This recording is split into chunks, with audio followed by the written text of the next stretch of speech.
Yo, what up, all you beautiful people out there? Welcome to Phantom Frequency. If this is your first time joining us, we dive into all the various sides of the multiverse that is pop culture, man. So make sure if you're digging the vibe, if you like the episode today, click the buttons below the video, hit that subscription bell and all that good jazz. We really do appreciate all of your support, guys. Really means a lot to us. And thanks to all the new subscribers coming in lately. It's been a lot of fun discussing different topics with you guys. So hop into the comments below and let me know what you think about this latest. Um, I wouldn't necessarily say greatest, but I really dug this show. And we're talking about the MCU today, y'all, as you can see from the thumbnail and the title. And the MCU's back on Disney Plus again, giving us a new series. Agatha all along, man, and went through a whole bunch of title changes, but they landed on the best one. Because come on, man, it was an Emmy nominated or awarded song. Why in the hell did that not go with this to begin with? Who the hell knows? But we had the big premiere just 24 hours ago, roughly. Episodes 1 and 2 are out. The Catherine Hahn led series. Aubrey Plaza, Deborah Jo Rupp from That 70s Show fame, and plenty of other work as well. And we're diving back into the witchy side of the MCU. And to give you guys a little bit of context on myself, if you're joining us for the first time, always been a huge MCU nerd, always been a big Marvel nerd, as you can tell here. And I've been with the MCU since day one. That's right. I'm an old head. And I've been with it since 2008. Iron Man was in the theater, Avengers Initiative, all that. I have covered and seen all the stuff. And we've been covering the MCU since phase 4 pretty much first started right after WandaVision here on the channel. So we've been riding with the MCU here on the channel for the last 3 years now. And WandaVision was one of my personal favorite Marvel MCU projects to date, still is. And I absolutely love the show. I've seen that show, I think, 2 or 3 times all the way through. Thoroughly enjoy it. And that's where they set up this character here, Agatha Harkness, of course, who was the antagonist of that show. And at the end of that show, just a little recap for y'all. Obviously, she got her powers taken by Wanda and was put into this trance, which is where we pick up here. And I gotta say, well, my overall thoughts before we dive into the individual episodes here a little bit, I really enjoyed this actually. I went into this with pretty low expectations, wasn't necessarily loving the trailers, but I didn't dislike them. I think the first initial teaser trailer I didn't love, but I was just wanted to kind of keep an open mind. And I love Catherine Hahn. I've loved Catherine Hahn as a performer since Talladega Nights in like 2005. So I've been riding with her for a minute. I think she's the best part of the Bad Moms comedy series. I love Catherine Hahn and love what she did with this character in WandaVision, playing so many different sides of it with the different sitcoms and everything. Just that kind of like nosy, annoying, but very like cute neighbor, almost almost kind of the Kim, that one girl I think in like Full House that everyone didn't like, but she was like best friends with the oldest daughter. She reminds me of that in WandaVision and coming into this. But like I said, I had low expectations, wasn't really expecting top tier MCU or anything like that. And the Disney Plus shows have been all over the place. Some have been excellent. Some have been really good. Some have been like decent, and other ones have been pretty bad. But it's been all over the map. That was definitely during a different era of Disney when Bob Iger had stepped away, the CEO, and there was a different dude that was just having them pump out content after content after content and all the different IPs that Disney owns. And it kind of diluted the brand a little bit, especially within the world of the MCU.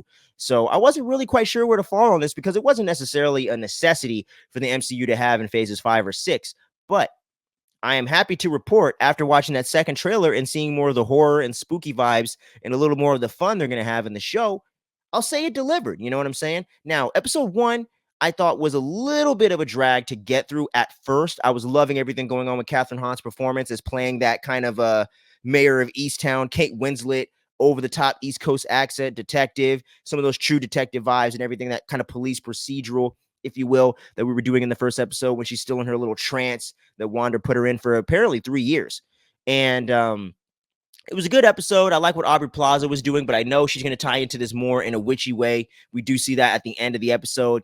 But overall, I was okay with it. Like, I was like, all right, this is good. I like the way they kind of left it off at the ending where she woke up and everything. We kind of got to see her back in the 50s kind of version from the Dick Van Dyke version they did in WandaVision with the hair and everything and the black and white. Then she rips all her clothes off for whatever reason, and then she wakes up in the present in episode 2, figuring out that she's been under this trance and whatever, and figures out that she's now powerless and needs to go on the witch's road in order to get her powers back. And I gotta say, with her and the teenager, aka Joe Locke, aka someone else that we'll get into in a bit because this is full of spoilers here.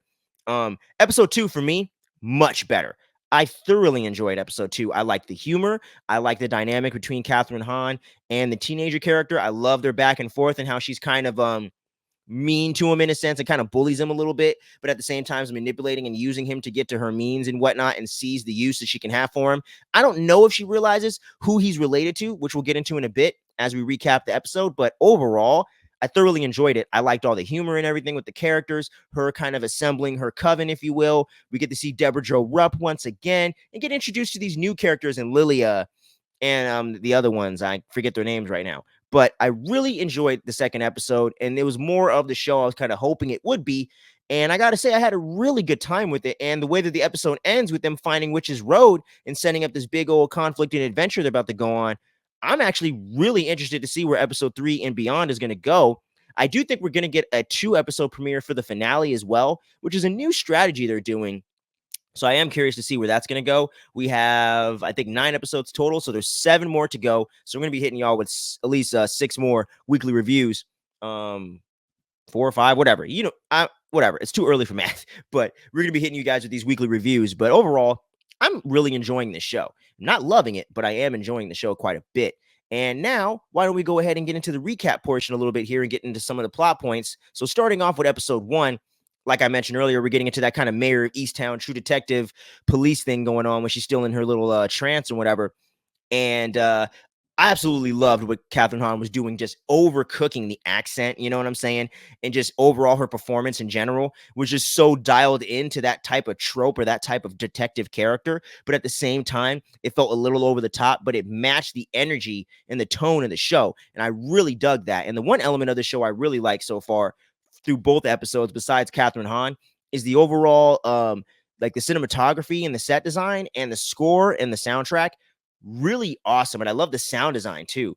It's really cool, man. Like, it really gives this a distinct flavor. When you're over almost 30 movies into the MCU and almost a damn near dozen TV series at this point, you got to find a way to differentiate these different individual projects, whether they tie into the overall saga or not. And they're doing a great job of that here. So we start off with her, investigating some murder scene and whatnot, which I think is alluding to Wanda Maximoff being killed, as we saw at the end of Multiverse of Madness a couple years ago. But I digress. And she's kind of going through the ropes and going through the whole detective thing, talking to the taller black dude from WandaVision. And essentially, with her being in this trance, she sees all this other weird shit and everything going on. But in actuality, she's just in Westview, and everyone's playing along with her delusion a little bit. So that way, A, she doesn't go off on everybody, and B, just to keep her safe, because in this mode, she seems like a little bit of a sweeter or nicer lady, right? So she's playing this whole detective thing out. She ends up trying to get her, get her clues going and get her leads and try to find the perp. And that's when we end up. Oops, my bad. Jumped ahead a little bit. That's when we end up running into Aubrey Plaza. I couldn't find a good picture of her in her whole detective getup at the moment, but we run into her, and she's one of these detective types, helping her out with this case and trying to help her get the perp, as she even says. And there's just a whole off-kilterness to Aubrey Plaza in this. Now, don't get me wrong, Aubrey Plaza is usually kind of weird in pretty much every single role she plays, all the way from Parks and Rec to Scott Pilgrim to today. And apparently she's in that one movie, My Old Ass, which I haven't seen, but I'm interested in. But I digress. But Aubrey Plaza is really good at playing those really weird, off the beaten path characters. So that's why I got really excited when they cast her in this. And she's doing a great job so far within this. We don't see her really at all in episode 2. But in this first episode, it was a nice little introduction to her character. And obviously there was more than meets the eye. And I ain't talking Optimus Prime. And, we go through the whole detective shtick and everything like that until we get to Joe Locke near the end of the episode, who breaks into her pad to try to get something. And she starts chasing him and running him down and whatnot. And then she ends up taking him, tying him up, taping his mouth shut and taking him back to the house. And then she ends up realizing, due to Aubrey Plaza's character, who's obviously a witch, makes her kind of realize that she's living in this fantasy land, if you will. And then that's when we get to the end of this episode here, where she's looking at the body with the toe tag in the body bag, which says W. Maximoff, aka Wanda Maximoff, the Scarlet Witch herself. So I'm really curious to see where she's going to tie into all this stuff as well. And like I said, just a little bit of the pacing was a bit of a slog to get through. I wasn't quite as invested yet, because I knew what they were doing. They're doing the whole WandaVision, we're living within a TV show, within a delusion type thing. And I'm glad they didn't drag it out for 2 to 3 episodes. Definitely really happy about that. But I like the way they did that, because you had to kind of address where she was left off in Westview at the end of WandaVision. So they did a great job of that. And then we get to this part here, where she goes back into her kind of 50s design from WandaVision episodes 1 and 2. And then she ends up ripping her clothes off, as you see there, ripping off her flannel shirt and everything like that. And that's where we leave off the first episode in a nutshell. And then we jump into episode 2, where I don't have the picture here because I didn't want to get in trouble with YouTube, but she ends up waking up butt ass naked. Only thing covering up her tatas is her hair. And then she goes out and talks to her the black dude neighbor and everything like that. And he's like, "Hey, I see you woke up and shit, but you're naked. What the hell?" And yeah, we were just kind of playing along with your delusion. I hope you're all right or whatever. We didn't want to freak you out, but you seem kind of aggressive right now. And she's like, "Okay, I'm stuck in this stupid cesspool of a town." And that's when we get Catherine Hahn back into the full-on Agatha Harkness mode. And I absolutely loved her in this whole episode. And then she goes back into her house, gets her robe or whatever, and then starts kind of poking around and trying to figure out what the hell's going on and how she can get her powers back. But then she has the bright idea of going to the Witch's Road, which is apparently some like mystical place where if you get to the end of it and can survive whatever challenges come your way, you are rewarded with the ultimate witchy power, if you will. So she ends up recruiting the teenager here, aka Joe Locke, in order to help her go to the Witch's Road. He's always wanted to go because he's been studying witchcraft and getting into the whole mysticism of the MCU, if you will. And just gonna jump ahead a little bit here. He is Wanda Maximoff's son. I'm forgetting the name right now. Forgive me, but I believe he is Wanda Maximoff's son. Let me look this up. Let me see if I can find this real quick, y'all. My apologies. Wanda Maximoff son, not songs. Wiccan is who he is. I'm just trying to remember his actual first name. We saw him with the little headband and everything in WandaVision. What the fuck is his name? Give me his name. Billy Maximoff or whatever. There you go. Thank you. So Billy, he's actually Billy, but we're going to get into that later in the series. But she recruits Billy, if you will, in order to help her go get make a new coven so she can go to the Witch's Road in order to get their power back.